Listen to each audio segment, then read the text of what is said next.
Shalom Aleichem. Today is Or Le Yom Hamishi, the Shabbat, Yotef, the Tevet Toshin Peiwel, according to our calendar, corresponding to the 7th of January 2026, according to the Gregorian calendar. And we shall continue in Hilchot Kriyat Shema, Rabbeinu Gadol Rambam, Zichrono Livracha. You should be able to see it now, I believe. And we are looking at Perek Gimel, Halakha Gimel. So Rambam states as follows: So'a overeth. If there is, as we learned before, in a place where there is excrement, where there is always or usually excrement, such as an outhouse or something like that, or anywhere where it may be, one may not recite Kriyat Shema, one may not study Torah, or say Baracha, or what have you. What about if it is passing you by? How can that be? For example, Rambam says, Thu'a overeth, keron shayatha shata al panei hamayim. So there was excrement floating in the water that is passing you by, such as in a river, let's say. You're in front of a river or a creek or something, and such a thing floats by. Asur likrot kenegda. You may not recite Kriyat Shema or study Torah, etc., whilst, as long as that is the case. If it is moving along, then you wait till it moves along. Ufi hazir, the mouth of the snout, that is to say, of a swine, is considered katha overeth, always, because they are always burrowing and digging into all manner of things, and they are not very squeamish. So a pig is generally considered not just tomeh in the Torani sense, unclean, but ritually unclean, but also physically unclean in this sense. Not always do these things go together, but in this case they do. So therefore Rambam says, "Asur likrov kenegdan," is asur to recite Kriyat Shema or study Torah or tefillah, of course, any of these things, anything to do with divrei kedusha, when this is in front of you, ad ya'avru mimenu arba amot, until those things move away from you, arba amot, which is approximately 2 meters. Halakha yodalet. Haya koreh vehigia limakom hatinofeth, or hatinofoth, depending on the nusach that you have. In other words, a person was, shall we say, walking somewhere, reciting Kriyat Shema, and now he finds himself at this moment in a place which is matunaf, which means it is filthy.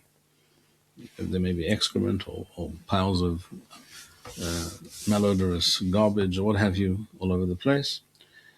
Like to say some kind of rubbish dump or something like that, it might be another example. And as we have discussed, one may recite Kriyat Shema whilst walking. This is Mefurash in the Mishneh. This is the opinion of Beit Hillel. In other words, one does not necessarily have to be sitting down and immobile throughout all of Kriyat Shema. And therefore, this halakha is a very real halakha. One has to know. Haya koreh u'higia limkom hatinofeth. Lo yaniach yodo al piu v'yikra. You should not continue to read Kriyat Shema. Or let's say a person is not reading Kriyat Shema. Let's say they are walking along, reciting Mishneh Ba'al Peh that they've memorized. A very wonderful thing to do, but you cannot continue doing so whilst being in such a place. And you may not place your hand over your mouth and continue to recite these words, the divrei kedusha. Elo yafsik ad sheya'avor me'oto makom. You have to stop reading or reciting until you have moved away from that place. And as we just said a moment before, you have to be arba amoth away, 2 meters away from any such thing. And you also it has to be the case that you cannot detect the unpleasant smell, if there is such a smell. וכן הקורא שיצאת ממנו רוח מלמטה. A person who is reciting Kriyat Shema or studying Torah or what have you, and breaks wind, יפסיק עד שיכלה בשעה, in other words, until the unpleasant odor dissipates, וחוזר לקריאתו, and then he may continue reciting or studying Torah, etc. וכן בדברי תורה.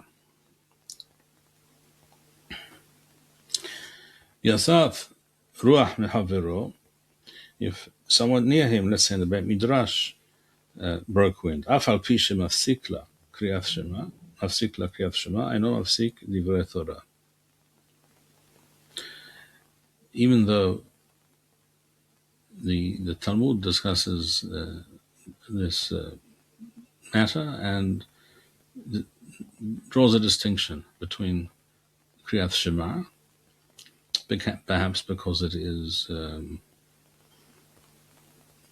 Kabbalat Malchut Shamayim, and also perhaps usually or often would be the case that a person would be alone, whereas in a Beit Midrash it may not be possible to always be in a situation where this will not occur. And therefore, l'divrei Torah, אינו מפסיק לדברי Torah.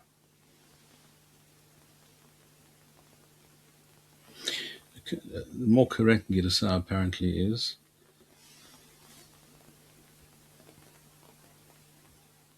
אינו מפסיק דברי Torah.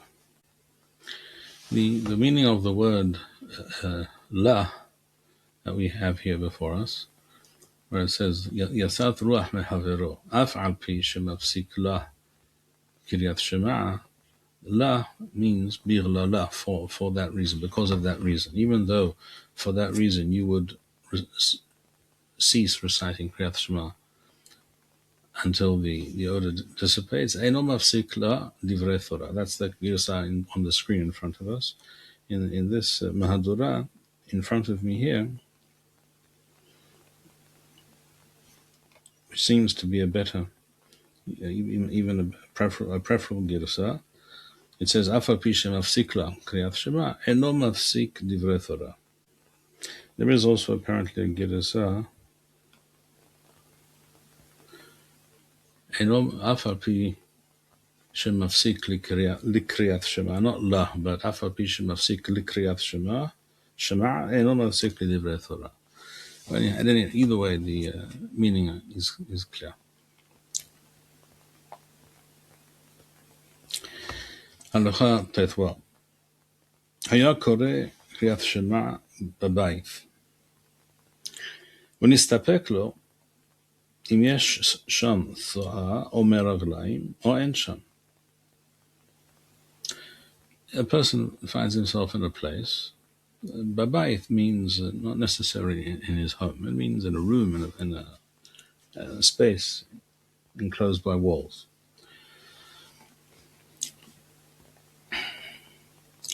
The Maharil mentions this explicitly, discussing Hilchot Mezuzah, that wherever it says Bayith, it's referring to a room, a room with walls. And you do not know for a fact that there is So'a or Meraglaim, there is something such as excrement which would not allow you to recite Kriyat Shema. You're not aware of this. But it's also not impossible, you know this place, you're familiar with it, it's not impossible that there is such a thing in the room. You're allowed to begin reading Kriyat Shema. You do not have to assume, and you do not have to be, you are not required to thoroughly check out the place. Perhaps because the assumption is if there was some such thing in that room, you would know about it. You would be aware. היה קורא באשפה. If a person was reciting Kriyat Shema, this just shows you, these kinds of halachot show you, and again, all these things are based on explicit baraitoth and statements in the Talmud. Kriyat Shema is something that a person may read in almost any situation. Almost any situation. So here it describes a situation where haya koreh ba'ashpa, which means next to a rubbish dump. one assumes that there is no unpleasant odor apparent, which he can detect. ונסתפק לו אם יש שם סואה או אין שם, and he's not sure. Often in such a place there may be. לא יקרא עד שיבדוק שחזקת האשפה שהיא מקום הטינופת. So here the difference is very clear.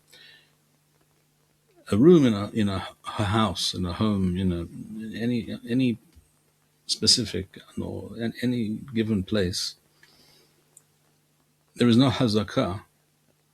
It is not necessary to assume that there is tho'a or meraglaim or some such unpleasant substance in your near vicinity. That's in a regular home or a building or a place, whatever. But a place where there is a hazakah, such as ashpa, in other words, any place where it is quite reasonable to assume that there is such a thing somewhere nearby, there you should not assume that it's all right. You may not do so. Lo yikra ad sheyivdok. There you do have to check. You have to make sure that the place is fit to recite the Kriyat Shema. Why? That's a reasonable assumption, a very reasonable assumption.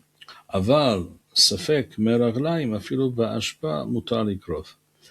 But when it comes to the possibility that there may be urine in this place or nearby, but you're not aware of it. Again, there's apparently no unpleasant odor apparent. Mutar likroth, then it is mutar to read in that place. If you are aware, if you know for a fact that there is, then we saw the previous halachot, if you recall. Yes, right. Halakha zayin.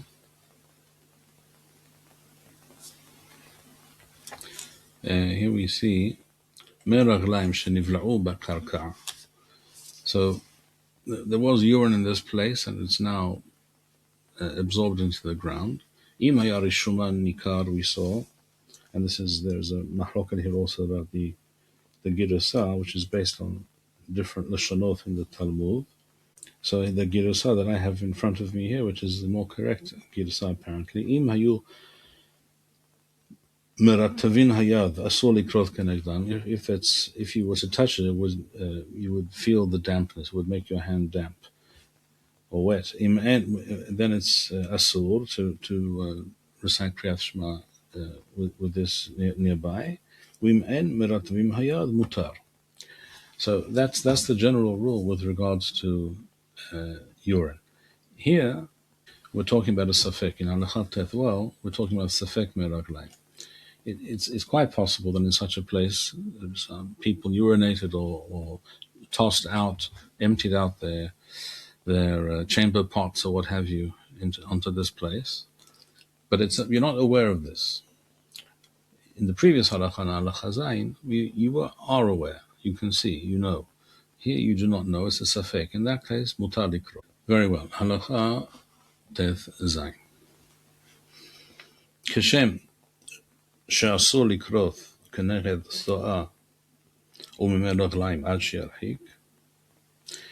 So now we are about to discuss other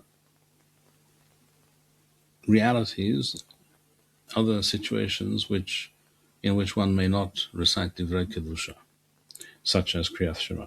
So till now we've been discussing bet hakiseh, an outhouse or a place where people relieve themselves, etc., or an ashpa, a rubbish heap.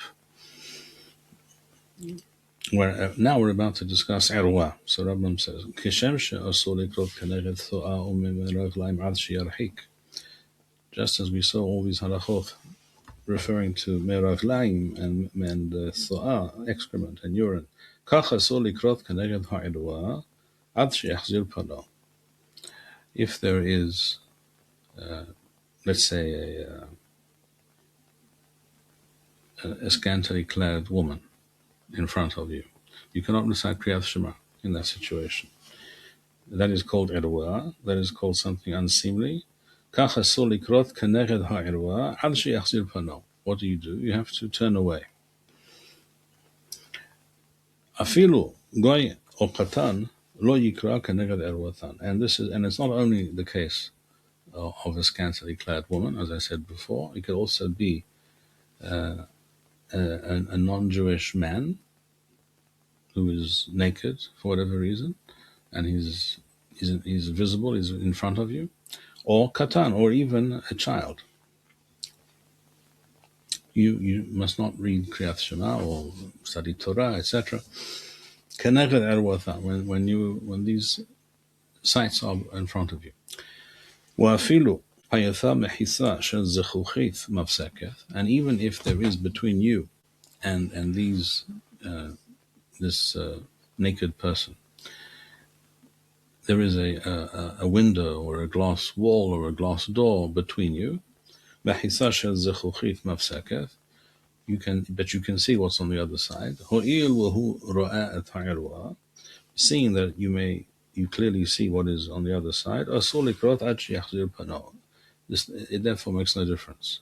In other words, the fact that there is a physical barrier between you doesn't change the fact, because the Torah speaks about lo yira'eh lecha arwath davar, something being visible. In this case, when it comes to arwa, that is to say nakedness, whether it is visible or not is the crux of the matter.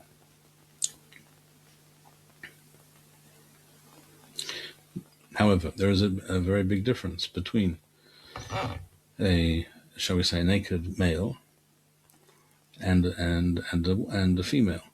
A naked male is only considered erwa if he's totally undressed. So he's erwa, his genitals are visible. However, v'chol guf ha'isha erwa. However, all of a woman's body is considered erwa for a man. Lefichach lo yistakel be'guf ha'isha kishehu koreh. Therefore, a person may not be looking at or gazing at a woman whilst reading Kriyat Shema. Afilu ishto, even with regards to his own wife. Im haya mechulat tefach migufa lo yikra kenegdo. Even with regards to one's wife, im haya mechulat tefach migufa, even if only one tefach, which is approximately 8 centimeters, in other words, about the breadth of one's fist, if one is that much, that amount, one tefah of a woman's body, a part of the body that is normally covered, is uncovered, lo yikra kenegda, then in that case he may not recite Kriyat Shema when this woman is in front of him. Of course, this raises the question, what is normally covered and what is not normally not covered. And it is interesting that both the Rif and the Rambam do not explicitly mention that which appears in the Talmud in this context, where the Talmud discusses the fact that it's not only Rambam mentions a tefach meghuleh, an uncovered tefach of a woman's body which is normally covered. So let's say, for example, it could also be the back of a woman. She's wearing some kind of a garment where much of her back is visible, shall we say. As we know, unfortunately, such things, there are many people who consider that to be reasonable and appropriate. But in our eyes, that's not appropriate. That's called a tefach meghuleh. It doesn't have to be her thigh. It doesn't have to be her breast or chest. It can be also her back or her arms. In other words, let's say she's wearing a woman is wearing some kind of a tank top or something, no sleeves at all, sleeveless, shall we say. That's also, no question, a tefach meghuleh. It's actually, we could discuss, we go into further detail, but the idea is clear enough. In the Talmud, it also discusses, it says, se'ar be'isha erwa, the hair of a woman is erwa, but this also requires some discussion, which is possibly why the Rambam and also the Rif don't really go into this so much. Because the se'ar, the hair of an unmarried woman, a bethula, shall we say, a woman who was never married, is not considered erwa. whereas that of a married woman is considered erwa. So that already would involve further discussion. That's possibly one reason Rambam did not go into this in greater detail here. It also states in the Talmud over there, and this is on in Barachot, as I recall, Daf Kaf Daled, Shok Be'isha Erwa. The word shok refers to that part of the leg which is below the knee. Some people mistakenly, for whatever reason, interpret the word shok to mean the thigh, which is not true, completely untrue. The word for thigh in Hebrew is yarech. There's no other word for a thigh in Hebrew. Yarech, in the plural yerechaim. And even your local butcher should know that if you ask him for yerechaim of a chicken, you will not get the drumstick, which is the shok. If you ask for shokaim of a chicken, that's what you will get. You will get the drumstick, because that's the lower part of the leg. But if you get the upper part of the leg, which is the shall we say, the more triangular, larger piece of the chicken leg, and that is the yarech. And so it is with any human being. That is, the upper part of the leg is the yarech, and the lower part, from the knee down to the ankle, is considered the shok. The shok be'isha erwa, it states in the Talmud, and these statements are made in order to explain that when discussing erwa with regards to a woman's body, it is not referring only to complete nakedness or semi-nakedness, but even limited amount of nakedness, shall we say. Rambam does not go into all these details here, but it's important to be aware of these things. And one can, of course, therefore learn, and one should learn and must learn from these halachot, those statements in the Talmud, which appear in most of the Rishonim, most Halakhic sources, other than those I mentioned, that, and there's no mahloket in the Talmud, so there's no reason to think that it's not halakha. It therefore follows that a woman is to dress modestly, that is to say, in such a fashion that those parts of the body we just mentioned, for example, the shok, the leg below the knee, is covered by a skirt. The Chazon Ish writes, technically, as we see in the Mishneh Masechet Ahiloth or Haloth, they're speaking about the different parts of the body, the bone of the skeleton, really. So there, the shok refers to from the knee down to the ankle. The Chazon Ish writes that when it comes to these halachot of tzniut, of modesty, the woman is to cover that part of the shok of the leg, the lower leg, down to the bottom of the calf. In other words, her skirt doesn't have to sweep the ground. That's not necessary, nor is it practical, maybe even dangerous. But somewhat above the ankle, such that a woman can walk normally and freely and without danger of falling, but also so that the shok, that part of the leg is covered. That is a requirement. And so it is for all, as we said before, tefah be'isha erwa. So wearing a low-cut shirt or blouse, etc., all such things are obviously unacceptable. Rabbi. Yes. Here, the Rambam describes the issue as seeing the erwa, and yet he uses the phrase yahzirat panal, which implies that just closing one's eyes or averting one's eyes is not sufficient. One needs to physically turn away. What's the correct interpretation? Your diuk, your reading of the Lashon of the Rambam is correct. So it seems. What Rambam says that it's not enough to close your eyes, actually, but you have to turn away. In other words, it has to be such that if you were to open your eyes, it would not be visible to you. And that's what I understand. Would facing in the same direction but averting one's eyes be sufficient? It seems from here that would not be sufficient. So we continue. Halacha Yod Zayin. Cheshem, shehu asur likroth, keneged erwath achirim, and just as one is not permitted to recite divrei Torah, berachot, tefilot, Kriyat Shema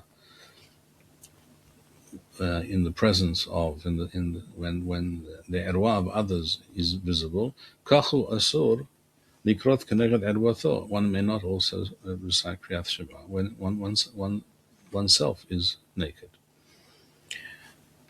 Therefore, lo yikra keshehu arum ad sheyichaseh erwatho. Therefore, if a person is naked, he cannot recite Kriyat Shema or study Torah or recite a bracha. What can he do? He has to cover himself. Now, what does that mean? Erwatho, he has to cover his genital area. What does that mean? We'll see. Now, if he had some kind of a girdle covering that lower part of his body, even though the rest of him is as uncovered, you're allowed to recite Kriyat Shema in that situation.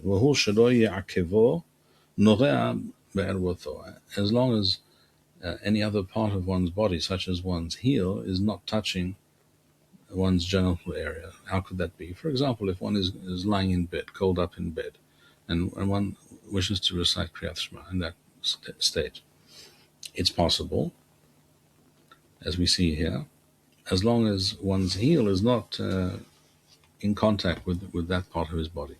So, if a person were to ask the question, if I am wearing underwear, may I recite Kriyat Shema? The answer is yes. That is the halakha.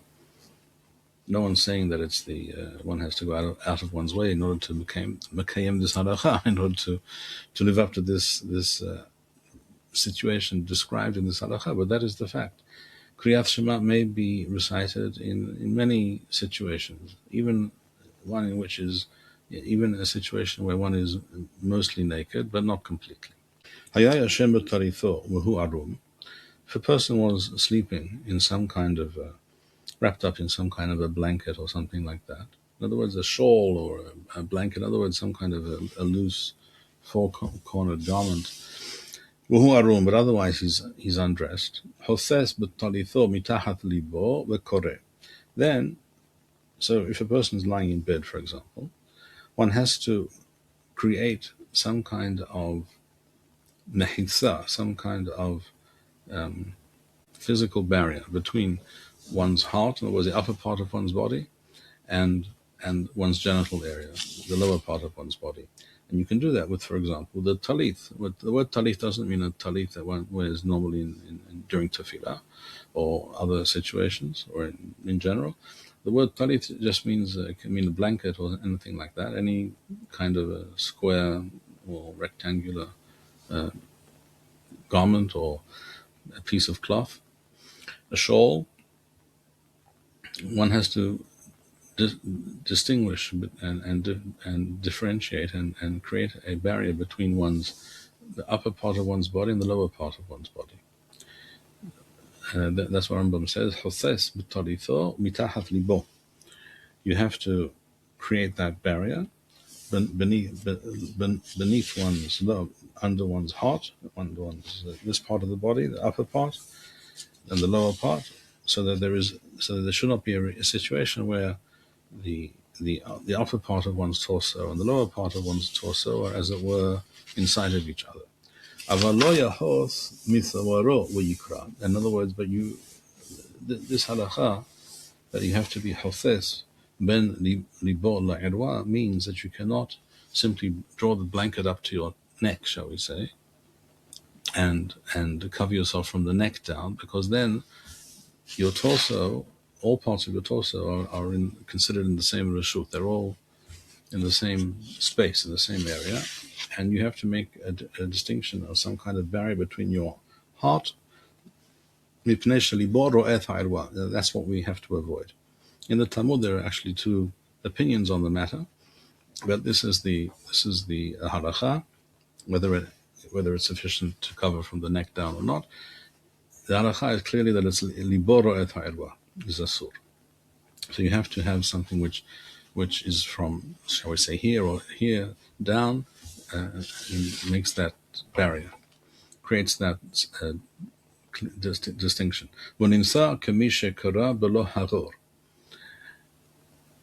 Now, you have to understand what is being said here.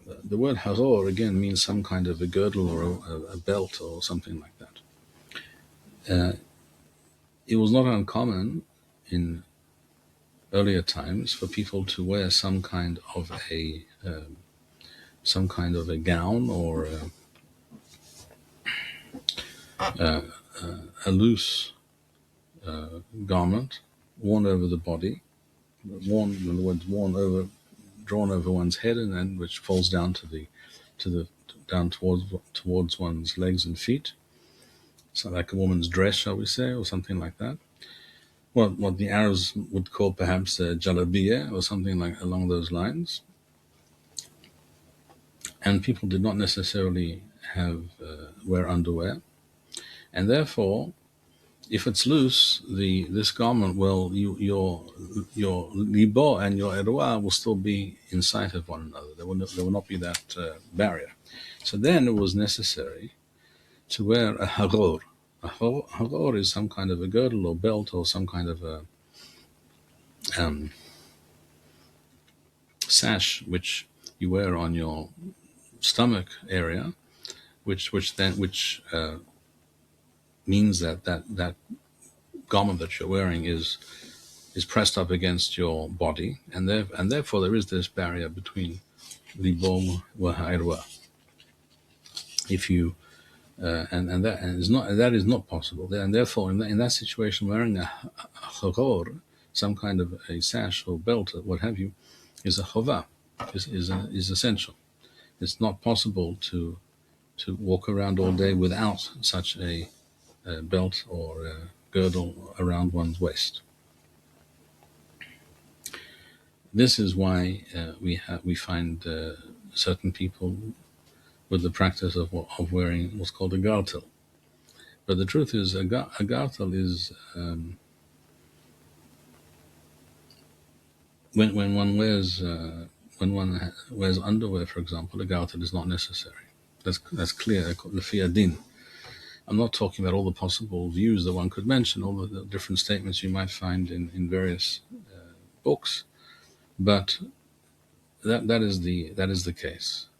So if a person wears some kind of a long loose garment, but underneath he has some kind of pants or trousers or something which he wears beneath that, then a haror is not absolutely necessary, and therefore a gartel is not necessary. And by the way, we're not discussing here tefillah, we're discussing Kriyat Shema or any bracha or any limud Torah. When one does have underwear or some other garment beneath that loose flowing garment which one wears above, then the haror is not a halakhic requirement. It may be more practical, it may be more comfortable, it may be the normal dress code, but it's not halakhically required. Very well. Halakha Yod Heth. Shanaim shayu yeshenim b'talit ahad.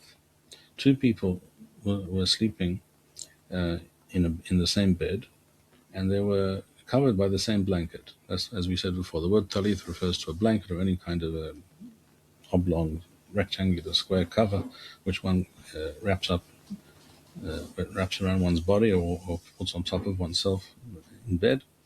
כל אחד מהם אסור לקרות אף על פי שכיסה מתחת ליבו, עד שתהא טלית מפסקת ביניהם. They also have to have something, a barrier between themselves. It's not sufficient that each arranges some kind of a barrier between his own chest and his genital area. כל אחד מהם אסור לקרות אף על פי שכיסה מתחת ליבו, עד שתהא טלית מפסקת ביניהם, there also has to be, in addition, some kind of barrier between them, כדי שלא יגיע בשר זה או ייגע. There's also possible to, in some versions it says ייגע, כדי שלא ייגע או יגיע בשר זה בבשר זה ממותנו ולמטה, so that the lower part of their body should not touch directly, skin to skin. And this is not necessarily referring to a man and a woman. This could be two males or two females. Now, if a man was lying in bed next to him, his wife is lying next to him, or bano, or he has his younger children are in bed with him, as sometimes young children wish to cuddle up with their parents, etc., which is fine. Or with his wife next to him, and they're naked, and that's normally how people used to sleep, at least in those days.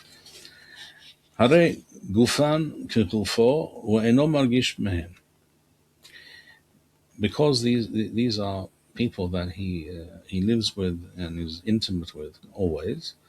Therefore, their body is not something which he has to be particularly concerned about. So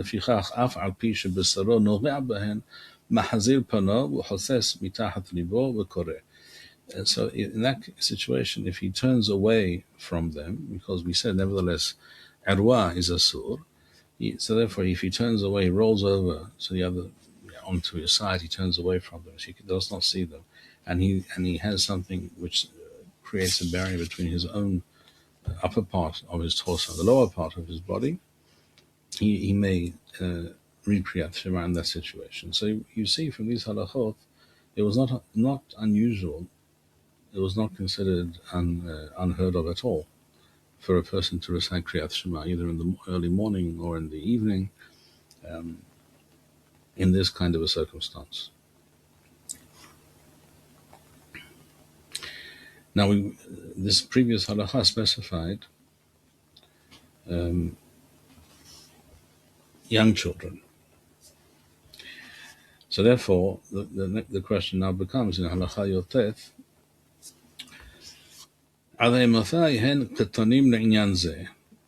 up to what age can the children be considered ketanim, just children, for this purpose? In the case of a boy to the age of 12 years and 1 day, 11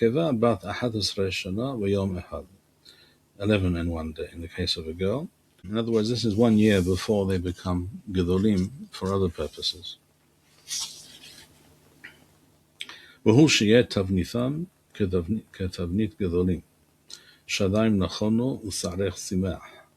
words, this is also referring to a situation where they are already showing early signs of puberty. And once that is the case, then he has to have this separation by way of some garment or blanket between himself and these children. If he's lying in bed with them and he wishes to recite Kriyat Shema.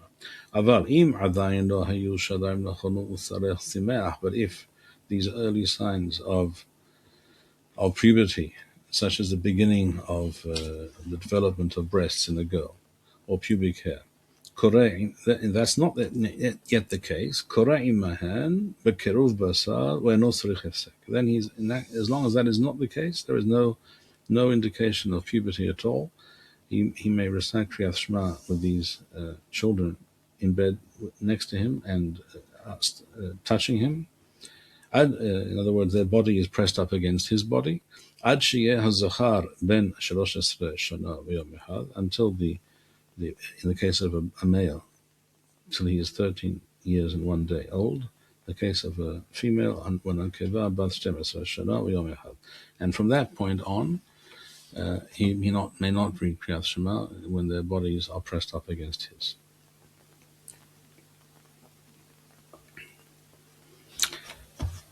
Very well. Let us continue. Move on to Perek Dalet, Perek Revi'i, the last Perek of Hilchot Kriyat Shema. Nashim wa'avadim uktanim peturim Kriyat Shema. Women, avadim, slaves, that we're talking about an Eved Kana'ani, and Ketanim and children are patur, are exempt from, not required to recite Kriyat Shema. Because Kriyat Shema is part of the mitzvah, really, of Talmud Torah. and these people are not required to study Torah. It's not at all an undesirable thing for them to study Torah, but it's not a requirement, and they're therefore also patur from Kriyat Shema.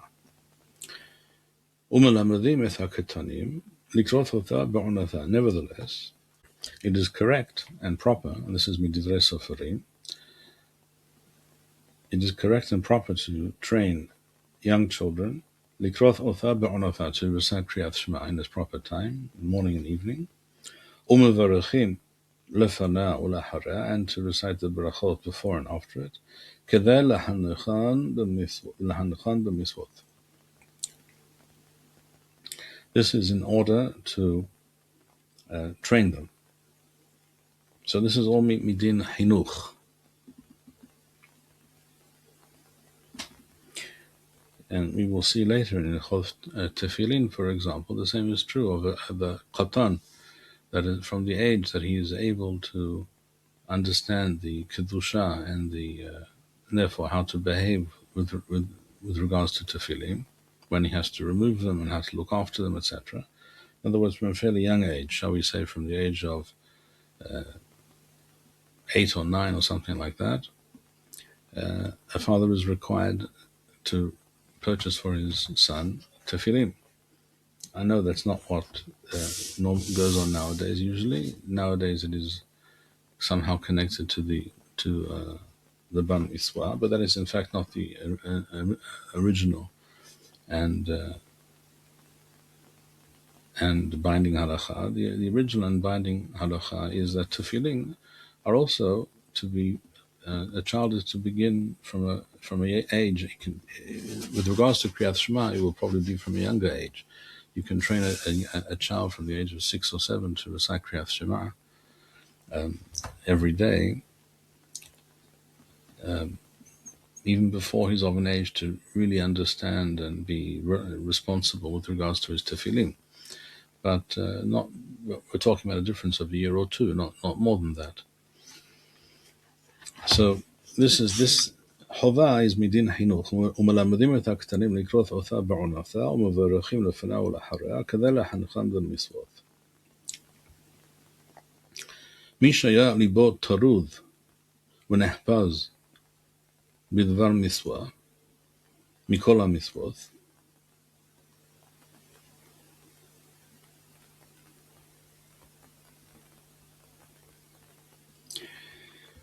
Now, if a person is distracted, very seriously distracted, such that he is not able to really concentrate on and focus on what he would be saying if he were to recite Kriyat Shema, and his distraction is because of another mitzvah that he is involved in right now. Patur mi Kriyat Shema. If that's the case, at this time, as long as he is involved in this other davar, bidvar mitzvah mikol hamitzvot, he's at this moment patur. He's exempt from reciting Kriyat Shema. For example, let's say he's busy checking his home, Leil Yod Daled Benisan, for Hametz. As long as he's involved in Bedikat Hametz, he is patur mi Kriyat Shema. And there could be many other examples. He could be in a shiur right now. He could be giving a shiur right now. He may have to build a sukkah right now. Maybe right now he's able to build the sukkah, and later he will not be able to build the sukkah. So as long as he's building a sukkah, and he cannot really build a sukkah and recite Kriyat Shema at the same time, for the meantime, he's patur from reciting Kriyat Shema. When he finishes, he should be able to recite Kriyat Shema. We'll see more with regards to this in a moment. Lefichach, for this reason, Hathan shenasa bethula, a young man who married a young woman, an unmarried woman, a virgin, patur mikriyat Shema. Ad sheyavo aleha, he is exempt from reciting Kriyat Shema until he has relations with her. Lefi she'en da'ato penuya, because he will not. It is reasonable to assume, more than reasonable to assume, that his mind will be elsewhere. Shema lo yimtha bethulim, Specifically, he's concerned that she may not be a virgin as she is supposed to be, as he was led to believe. So until the Be'ilat Miswa is over, he is patur from Kriyat Shema Min Hadin. And usually such a young couple would get married on a Wednesday. That was the normal way of things.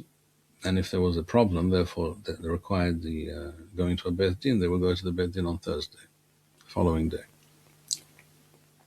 Therefore, the Mishneh states, this is what Rambam quotes here, Im shaha al Musai Shabbat v'lo va'al, if for whatever reason they got married on Wednesday, Yom Revi'i v'Shabbat, but they did not have marital relations, and now it is Musai Shabbat already. Hayav likrot Musai Shabbat ve'elach. From that point onwards, he is required to recite Shema as anyone else.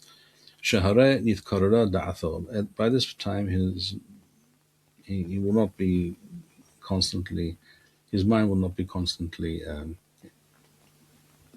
distracted and engaged in such matters. Walibo gasba, and he's also has become used to her. Afal pi shelo va'al, even though he has not had relations with her, he has not. They have not had marital relations. Nevertheless, he's used to her already in his presence, etc., and therefore his mind he's able to focus on Kriyat Shema, which of course has a lot to do with the fact that Kriyat Shema requires Kavanat Halev, as we saw in Perek Sheni, where we saw that one has to have Kavanah for all of Kriyat Shema, but the minimum is for the first pasuk, and then one has to have be able to truly focus on that which one is saying.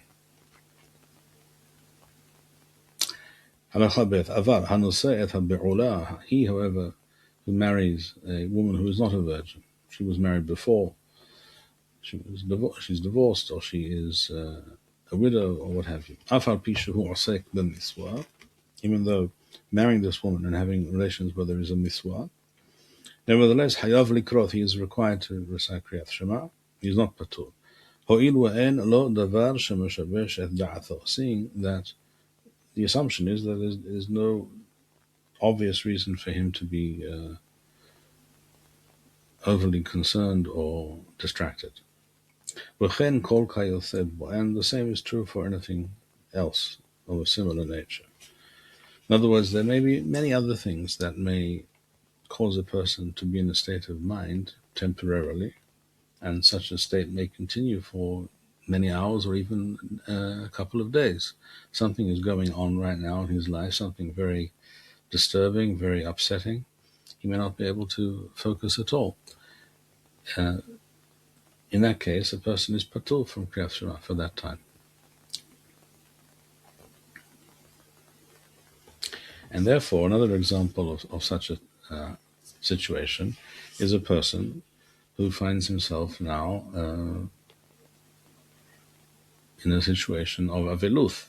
In other words, in Halakhic, Rambam says, Mi shemeth lo meth, a person who has a close relative who passed away just now. Shehu hayav lit'abel alo, a person for whom he is required to mourn and enter into a state of aveluth, halachically speaking. In other words, this refers to one's parents, one's spouse, or one's brothers or sisters or children. Misha meth shehu hayav litabel alo, patur min kriyat shema al sheigbarenu. A person is exempt from reciting Kriyat Shema and from almost any other miswa, in fact, al sheigbarenu, until he is able to bury this relative. Mipane she'en da'atho penuya likroth, because obviously his mind is going to be elsewhere now. There's also the technical matter of having to make various arrangements for the levaya, for the funeral and the burial, etc. And there is also the emotional or psychological state of mind that he is in. Now, if a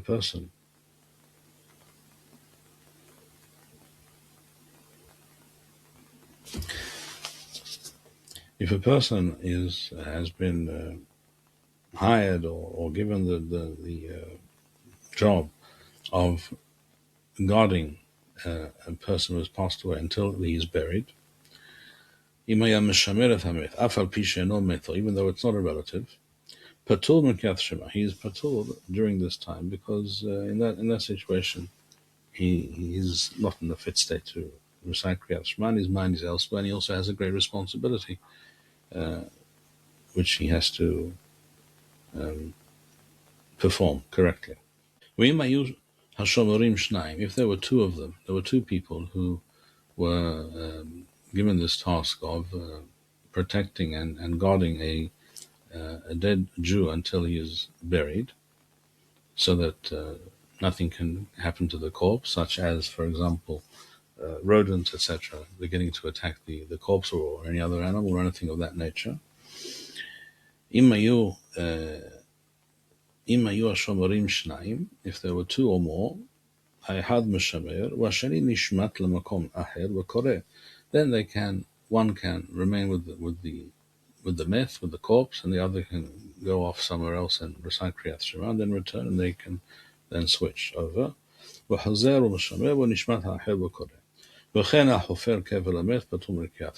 a person who is a grave digger, or either it's his job or this is what he has to do right now, and he's involved in preparing the grave for a recently deceased Jew, he is at this point patur from reciting Kriyat Shema.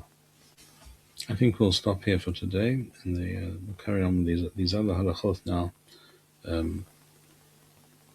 Refer to the following halachot have to do with reciting Kriyat Shema just before or during a funeral, etc., and how this mitzvah of Kevurat Hamet and the mitzvah of Kriyat Shema, how these things are balanced and juggled where necessary. Okay, we'll stop here for today.